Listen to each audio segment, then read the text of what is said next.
Not too long ago I have made an episode on the many mints of the Roman Empire. In this first episode, we discussed some of the main coin mints of the Roman world, from the main mints at the imperial capitals of Rome and Constantinople to important mints on opposite corners of the Roman world like Londinium and Alexandria. On this episode, we're once again exploring other coin-producing regions, from provincial mints meant to produce the so-needed silver coinage for economic hotspots, to strategic mints placed at key parts of the empire to pay for soldiers at the frontiers. So yeah, let's jump right in.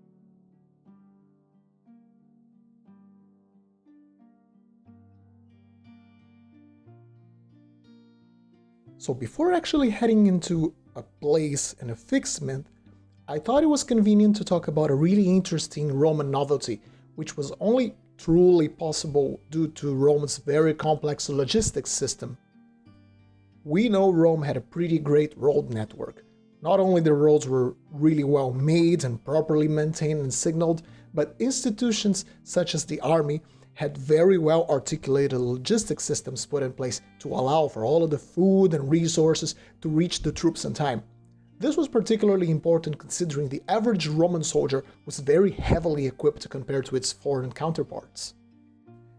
This robust logistics system also allowed Roman armies to take with them additional resources, allowing them to raise fortifications, bridges, and believe it or not, even mobile military mints. So when it was necessary and access to a bigger city with furnaces strong enough for smelting precious metals wasn't available, the so-called military mints would be established locally where an army was camped, allowing generals to issue coins for the payment of their troops. This was particularly common during the late Republican period. So for our first coin, let's look at probably one of the most common types of coins issued from these types of mints, the so-called Legionary Dainers issued by Mark Antony between 32 and 31 BC. It is theorized that these coins were minted around the city of Patras, where he was stationed during the winter of that year in the modern territory of continental Greece. The Legionary Dainers is a very long and interesting series of denarii, with different kinds of reverses celebrating each one of the legions under Antony. They all typically have the same obverse, however, where we see a galley and the legends reinforcing Antony's position as part of the triumvirate. So we can read, Antonius augur, triumvir respublicae constituende. So as I've said, each individual legion, fleet, and special military unit under Antony had its unique legion or unit number inscribed on the coins they were being paid with. Probably a very smart move for raising morale.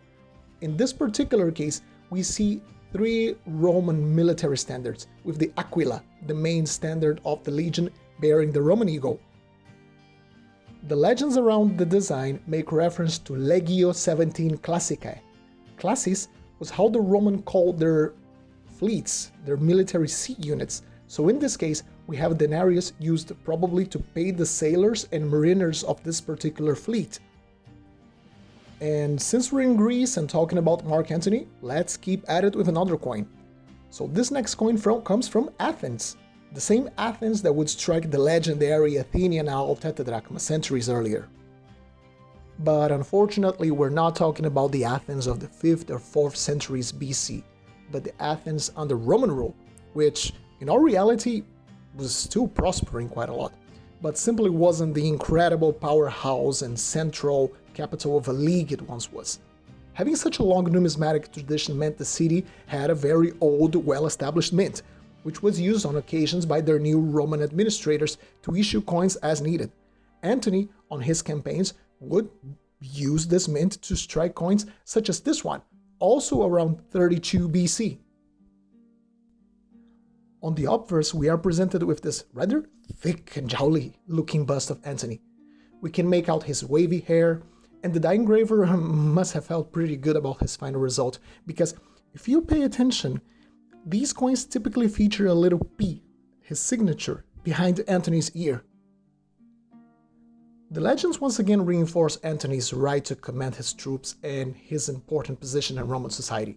We can read, Antonius augur imperator tertius, or Antony, chief priest and supreme general for the third year, consul designatius tertius designated consul for the third year, triumvir respublicae constituende, triumvir for the restoration of the Roman Republic. So he's showing himself sort of like as a savior. The reverse is, maybe we could go a little bit lazy, I call it straightforward. Antonius Augur Imperator Tertius, a repetition of his main titles as to reinforce the message he was not to be messed with.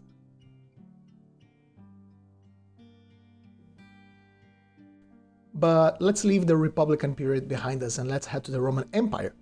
The now very strong position of the emperor after Augustus's reforms gave him the monopoly on the issue of precious metal coinage.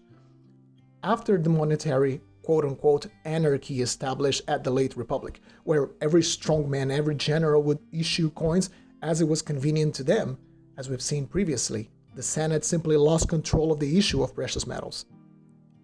So, for the territory of the empire to issue any kind of coinage, they would either need approval of the Central Roman Senate for bronze or base metal, or direct permission from the emperor to issue precious metals.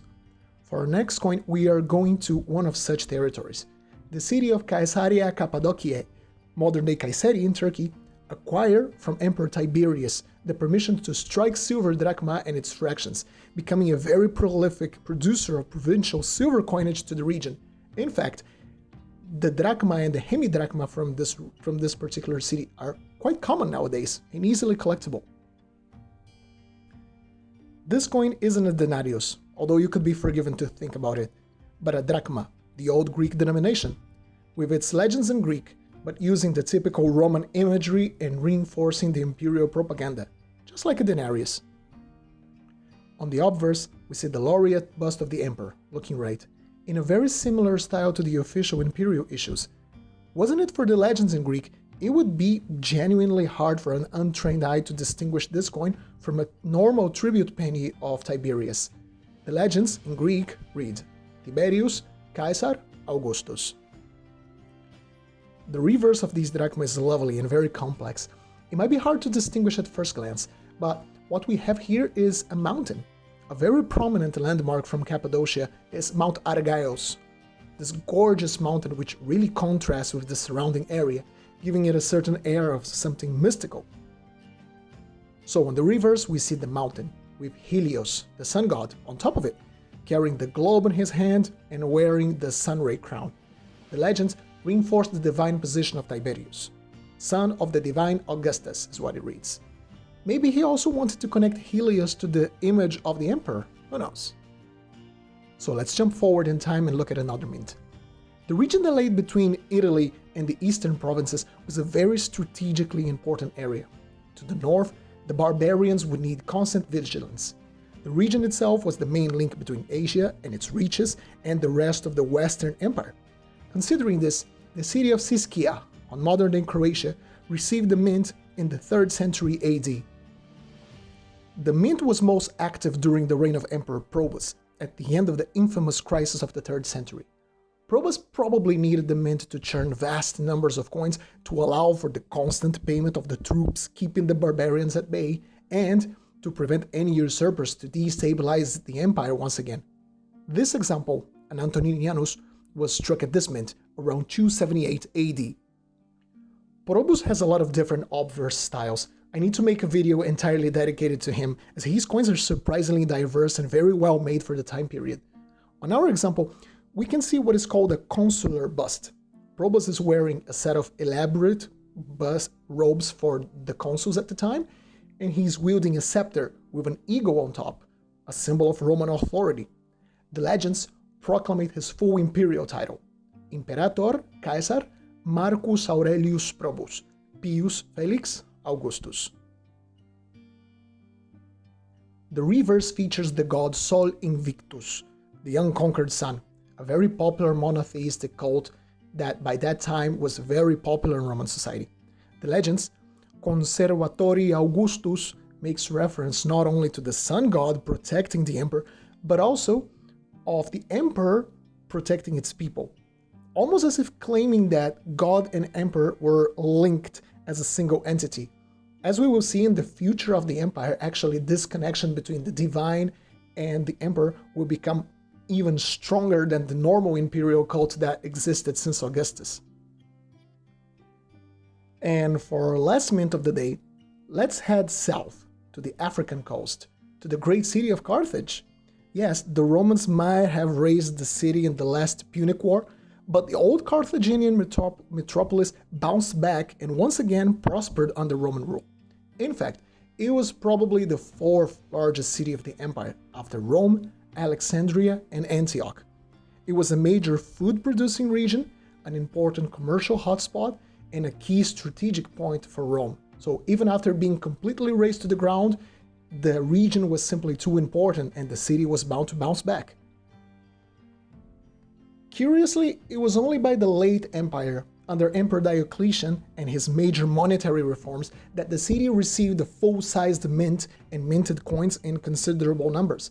So it would only be adequate to talk about this mint by showing a coin of the man himself who established the mint, struck between 299 and 303 AD. Notice the silvered remains over the coin's surface. You can imagine this piece fresh off the mint, completely covered in silvery, giving the impression this was quite an impressive and heavy, valuable coin. But unfortunately, it has only 5% silver in it. On the obverse, we see a rather generic bust of Diocletian. This stylistic choice was made on purpose, so none of the co-emperors or Caesars would be visually distinguishable from one another. They were supposed to be seen as a single entity by the people.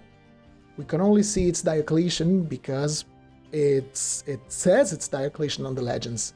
Imperator Diocletianus Pius Felix Augustus. But for this coin, the reverse deserves a bit more attention. It's a really interesting scene. Here we have the incarnation of the city of Carthage, a woman wearing robes, and to symbolize the importance of the North African coast and the city of Carthage itself as a food-producing region and as a logistical important city for Rome. We can see her with both hands overflowing with fruit. A really nice message even someone illiterate could clearly identify. I also like the legends. They completely escape from the typical formula of what's written in the legends for this time, which is generally some sort of authoritarian or militaristic message. So we see a message that just desires for the well wishes of the four rulers of the empire. In Latin, it reads, Saluis Augustoris et Caesaribus, Felix Carthago, or the joyous city of Carthage over the good health of the emperors and the Caesars. We also have a little letter A at the bottom of the coin, which means this particular piece was minted at the first officina of the Carthaginian mint. So as you can see, if there is one thing that you're going to see when collecting Roman coins is its diversity. So once again, we see that the Romans were incredibly flexible as well when it came to where or when they would mint their coins. If a region needed a mint at a certain moment to pay for troops or stimulate economic activity at the area, they had the resources and were more than willing to establish a mint wherever it was best for the empire. Then, they even had mobile mints for when the situation was really unstable. You know, the soldiers had to be paid. So, I ask you people the same question I asked in the previous video. Which one is your favorite Roman mint? It can be imperial or provincial. Let us know in the comment section below. And leave a like and consider subscribing if you like the video. It really helps the channel. So happy collecting, and see you all soon!